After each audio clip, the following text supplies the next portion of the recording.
اگه میخوای زندگیت از این رو به اون رو بشه، این کارهایی که میگم رو انجام بده، چون این کارا رو آدمای موفق دنیا هر روز دارن انجامش میدن.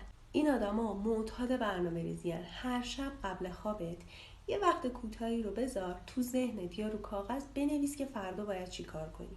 تو فقط روزی 5 دقیقه کتاب بخون.